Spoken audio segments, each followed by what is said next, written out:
Citoyens du monde, bonsoir, j'espère que vous allez bien. Nouveau débrief à ce jour, avant-dernière journée de Ligue 1 entre Auxerre et Nantes. L'occasion pour les Canaries d'une énième balle de match en vue d'un maintien acquis. Eh bien, nous ne l'avons toujours pas eu, match nul un partout entre les deux équipes. Alors, comment résumer ce match-là? Êtes-vous surpris? Moi pas.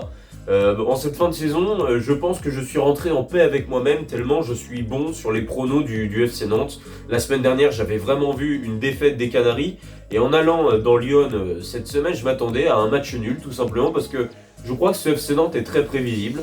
Alors je m'attendais pas à ce scénario dans le match-là parce que voir les Canaries égaliser après avoir concédé l'ouverture du score, ça reste un fait rare cette saison. Il faut donc le souligner. Je crois que c'est seulement face au PSG qu'on est parvenu à faire l'exploit, rendez-vous compte, d'égaliser dans un match.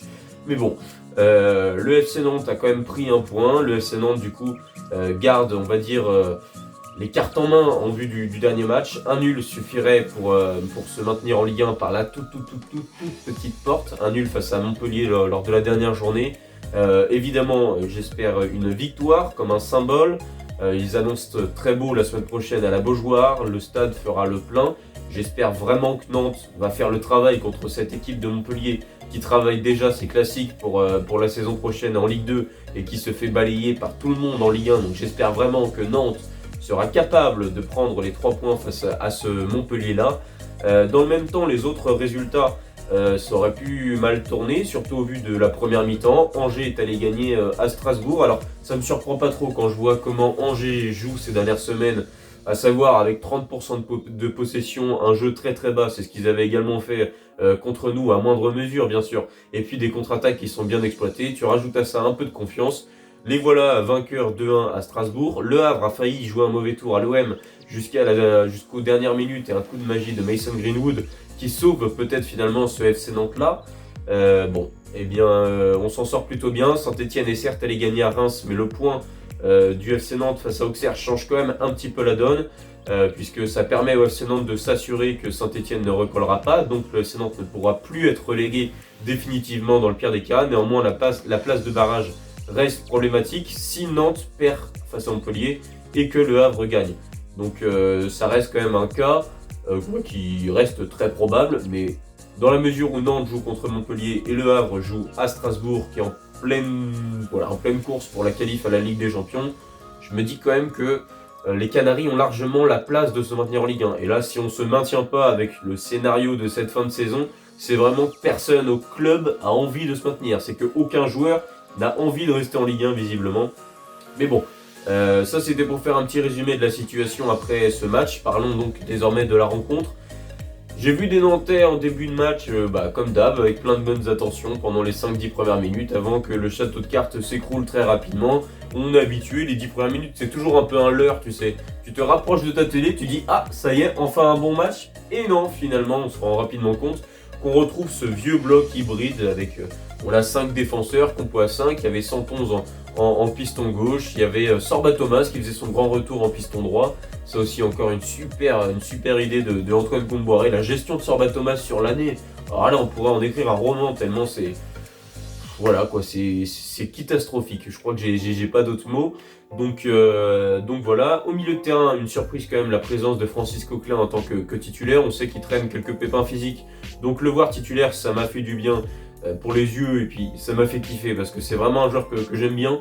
J'aime vraiment beaucoup ce qu'il fait depuis qu'il est arrivé au FC Nantes. Et une attaque à deux, Simon et Mathis Sabine, anecdotique en cette fin de saison et qui l'ont de nouveau été aujourd'hui. Qu'est-ce qui s'est passé dans cette première mi-temps? Eh bien, l'homme du match a été Anthony Lopez, qui aura sorti à peu près 3 parades, alors pas les plus compliquées, mais des parades qui font du bien néanmoins dans la tête. Le problème, évidemment, c'est que ce FC Nantes-là plient mais ne rompt pas habituellement, mais là ils ont fini néanmoins par rompre juste avant la pause sur un éclair de génie de Gaëtan Perrin. Alors je pourrais critiquer Nathan Zézé qui a été pris par le décalage de Sinayoko, ou Jean-Charles Castelletto dont le placement est une nouvelle fois très tranquille, vraiment un joueur très très sobre.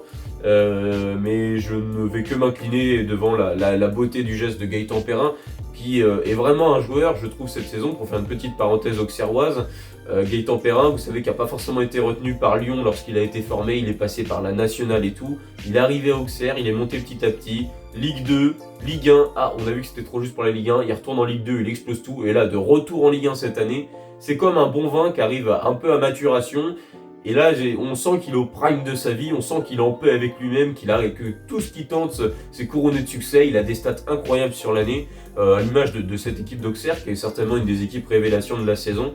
Et du coup, un joueur en confiance, un joueur qui est libéré, dans un match comme ça où Nantes est crispé, ça se voit tout de suite. Une frappe entrée de surface hors de portée d'Anthony Lopez, petit filet. Bon, voilà, Nantes subit donc le 1-0 et c'est un peu mérité parce que Nantes avait subi les seules occasions du match. Il n'y a pas eu énormément d'occasions dans cette première mi-temps, on s'est un peu fait chier. Mais le peu d'occasions auront été auxerroises, Nantes aura été inexistant. Aucun pressing comme d'habitude sur les défenseurs adverses. Un Fabien Santons qui, malgré le fait qu'on sent qu'il a plein de bonnes intentions, plein de bonnes volontés de repartir sur une bonne base après ses blessures, défensivement il prend quand même beaucoup l'eau, je trouve, que ce soit même face à Angers ou là aujourd'hui face à Auxerre où je trouve il a beaucoup subi les montées du piston droit là, le néerlandais Over là, de Auxerre. Donc bon, on a senti qu'il y avait plusieurs failles dans cette défense nantaise qui s'est néanmoins battu pour essayer de garder le 0-0, mais qui a donc subi ce premier but juste avant la mi-temps. Le coup de massue pour les Canaries, certainement. Néanmoins, en deuxième mi-temps, on a vu de meilleures choses.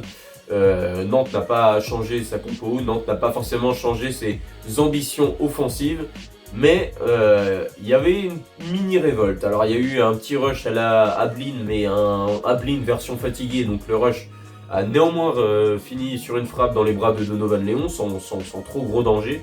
Et puis il y a un joueur dont j'avais envie de parler, c'est Sorba Thomas, parce que je me posais la question après le match d'Angers la semaine dernière, quel compo je ferais pour ce FC Nantes en cette fin de saison, quel joueur je mettrais pour réussir un peu à relancer cette équipe qui semble vraiment être au fond du trou et qui n'ont qu'une hâte, c'est d'aller à Dubaï ou à Marrakech en fin de saison en vacances parce que cette saison les a usés. Je me disais, mais quel joueur peut réellement faire le travail pour les 2 dernières journées? Et j'avais pensé un peu à ce que Aristouille avait fait il y a 2 ans de ça, avec un 4-4-2 très classique, avec Merlin en milieu gauche, Coco en milieu droit, mais je m'étais dit, tu mets Leroux en milieu gauche et Sorba Thomas en milieu droit, finalement, tu aurais peut-être une équipe plus saine, plus stable. C'est ce que je m'étais dit, surtout que Sorba Thomas, je trouve qu'il apporte quand même quelque chose au FC Nantes, surtout dans cette fin de saison où ils sont tous quasiment morts.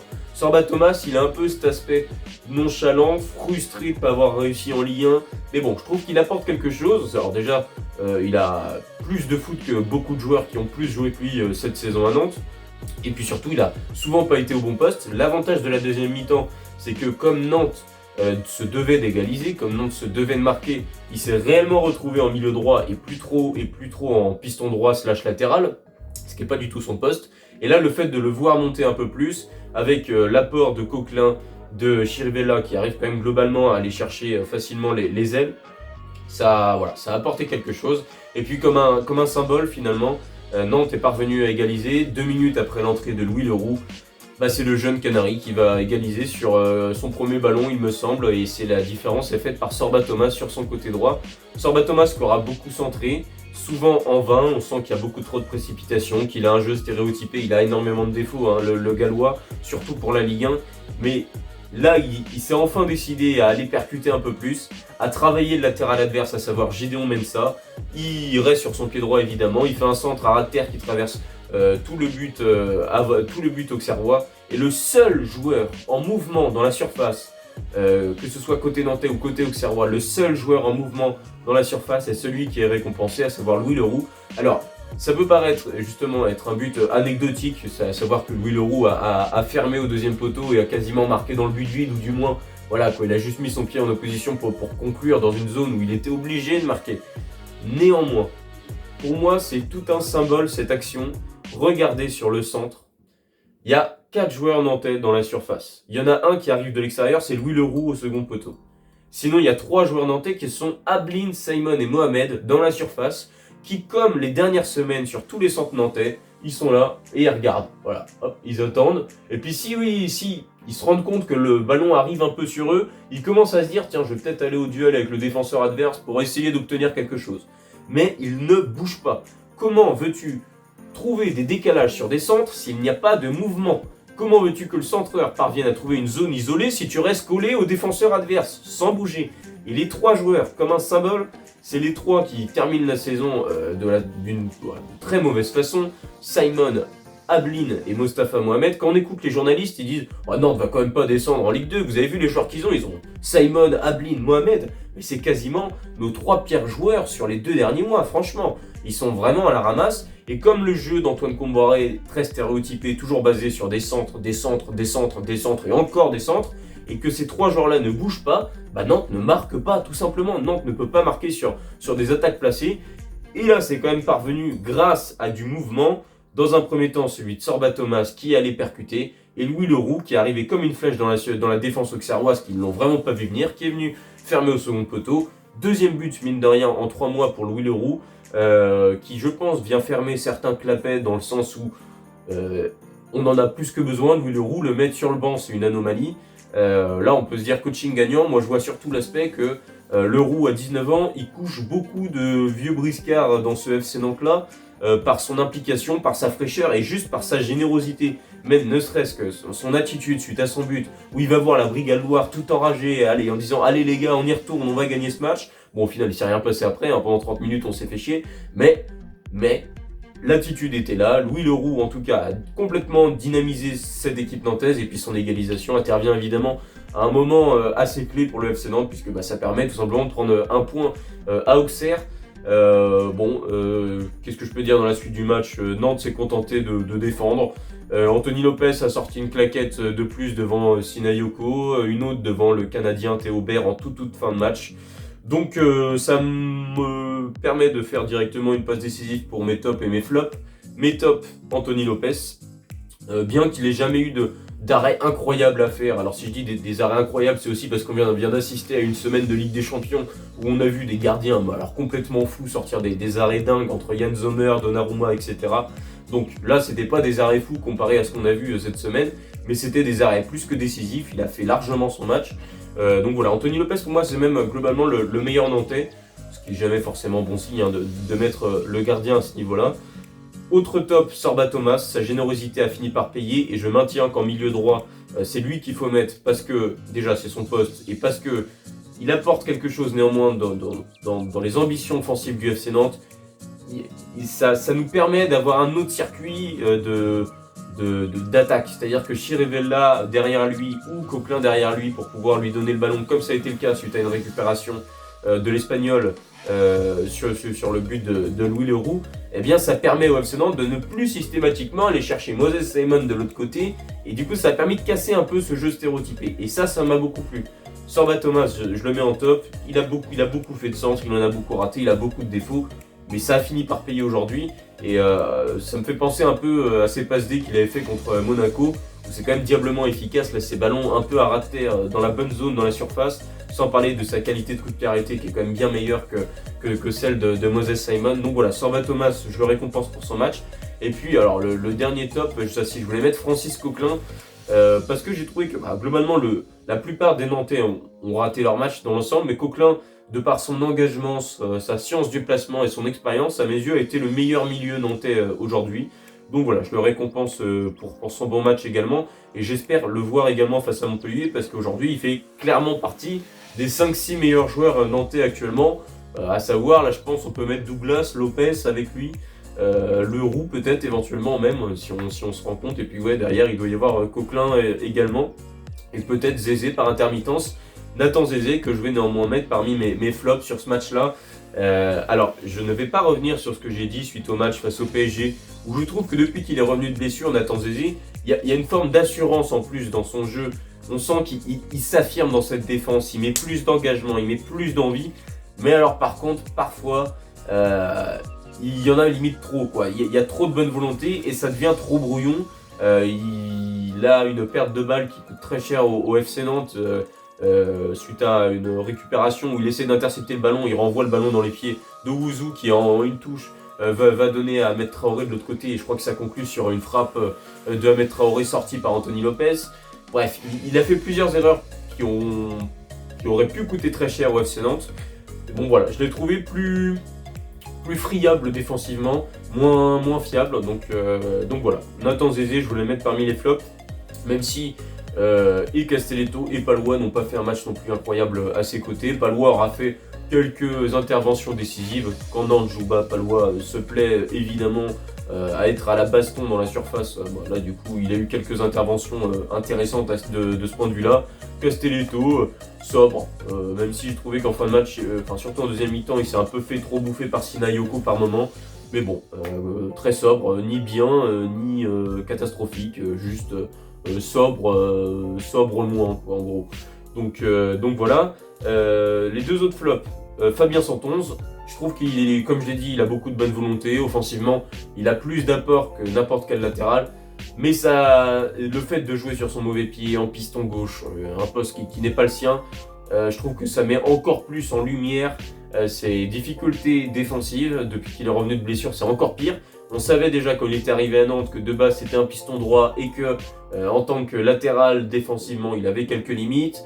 Surtout que mentalement c'est un joueur qui peut facilement craquer dans ses matchs. Autant c'est vrai que là je trouve qu'il se fait quand même facilement bouffer sur l'ensemble de la rencontre, que ce soit par Over, que ce soit par Perrin, que ce soit par Traoré, enfin en fait par l'ensemble des Auxerrois présents dans le stade. Donc voilà, 111 défensivement a affiché beaucoup de limites. Et puis devant, je vais mettre un duo directement, Simon-Ablin, c'est le même combat, même si Simon est encore plus anecdotique que Mathis Ablin, qui aura eu des mini moments de révolte, mais je trouve globalement que leur langage corporel dégage pas beaucoup de choses positives, quoi. Dégage beaucoup de négativité. Alors sur l'échelle de Florent Mollet, ça reste assez raisonné, hein. Florent Mollet, alors là on atteint les summums du langage corporel terrible, de la négativité pure. Néanmoins, bon, c'est vraiment, surtout Ablin en fait, ça me déçoit parce que c'est un jeune joueur, je le sens complètement usé de cette saison. Simon et Ablin, c'est deux joueurs qui, quand le FC Nantes allait mal, c'était nos deux seules lumières, qui ont affiché des stats vraiment bien offensivement cette saison au FC Nantes. Tant les Canaries ont sombré, voilà, c'était encore une saison de galère. Et ces deux joueurs-là ont essayé de survoler comme ils pouvaient le championnat. Néanmoins, Ablin, je le sens frustré de par son poste, de par le jeu que propose Nantes. Il a un rôle ingrat et je sens que ça a fini par l'user complètement et qu'il n'a qu'une hâte, c'est d'être en vacances. Moses Simon, il traîne une blessure depuis quelques temps, il attend de se faire opérer. Il est là pour l'équipe néanmoins, mais on va pas se mentir, depuis mars en gros, depuis son retour de sélection, ça va plus du tout Moses Simon, mais vraiment plus du tout. Bon bah voilà, ces deux joueurs-là ont encore une fois fait une bien piètre prestation, même si je maintiens qu'ils sont dans un rôle vraiment difficile au FC Nantes. Mais bon, cesse de parler de façon négative, je vais prendre un peu le contre-pied de ce que certains médias font. J'estime avoir déjà suffisamment engueulé le jeu d'Antoine Comboiré sur le match d'Angers où tout le stade avait chanté on se fait chier. Bref, on a atteint, voilà, ça y est, je pense que le sermon est un peu passé auprès des joueurs, le discours du capot, etc. Maintenant, les choses sont comme elles sont, à savoir Nantes a son destin en main, il faut un point pour se maintenir. On sait que du coup, s'ils veulent jouer petit, ils mettent une défense à 5, comme Antoine Comboiré sait si bien le faire, il va aller chercher son 0-0 ou son 1 but partout, vous inquiétez pas, il arrivera à le faire. S'il veut assurer le maintien, il fait ça, pas de souci. Maintenant, comme je l'ai dit, la Beaujoire sera pleine. Tu as livré une nouvelle saison de galère à tes supporters. Sur ces derniers matchs, tu aurais dû assurer ton maintien bien plus tôt. Tu as réussi à foirer la chose sur le mois d'avril, tu as quasiment tout foiré. Bon, la dernière victoire remonte à déjà plus d'un mois désormais. Bon, c'est la dernière journée de Ligue 1, il fera beau, ça va être la fête à la Beaujoire du moins, je l'espère. J'espère vraiment que Nantes va aller chercher cette victoire. Tu joues Montpellier en face, donc tu es obligé de gagner, tu as une injonction à gagner. Problème, c'est que Nantes, quand ils doivent gagner contre un concurrent direct ou contre une équipe plus faible qu'elle, Nantes n'y parvient jamais cette saison. Et il faut absolument tuer cette malédiction lors de la dernière journée, parce que je maintiens qu'il faut gagner. Il faut même limite commencer à préparer des choses en vue de la saison prochaine. Alors j'espère néanmoins que cette dernière frayeur là en fin de saison aura de bon, que ça permettra aux dirigeants nantais de se rendre compte qu'Antoine Comboiré n'est pas l'homme de la situation, n'est pas l'homme sur lequel tu peux construire un projet. Et j'espère sincèrement qu'il quittera le club, même si j'ai énormément de respect pour l'homme, encore une fois. Néanmoins, je maintiens qu'il est dépassé par les événements et par ce qu'est le foot moderne à mes yeux. Je veux vraiment voir des choses qui vont me permettre d'être hypé tout l'été, à regarder les matchs amicaux, qui vont me permettre d'être hypé sur la saison prochaine. Bref, en gros, pour faire clair, je veux voir Louis Leroux, je veux voir de la fraîcheur, quoi. Je veux voir un peu plus d'ambition dans le jeu. Je trouve qu'il y a eu quelques bons ingrédients sur ce match à Auxerre, très peu, et on en est dans une situation où il faut prendre le peu de choses qui vont plutôt bien pour essayer de construire au moins un match un peu référence ou un match un peu sain, quoi. Une victoire, ne serait-ce que si c'est 2-0, 2-1, bref, une victoire où les supporters nantais seraient contents d'être déplacés au stade, seraient soulagés, que les familles soient heureuses, que les gamins chantent à tout cœur des chants positifs pour le FC Nantes, que cette saison s'arrête. On sait que dans tous les cas, ça a été la calice jusqu'à la lice. Cette équipe n'a pas été capable de se maintenir avant la dernière journée, ce qui est quasiment un scandale absolu. Mais restons positifs, il reste un match, gagnons-le par pitié. C'est à la Beaujoire, c'est face à Montpellier, et commençons à construire quelque chose en vue de la saison prochaine.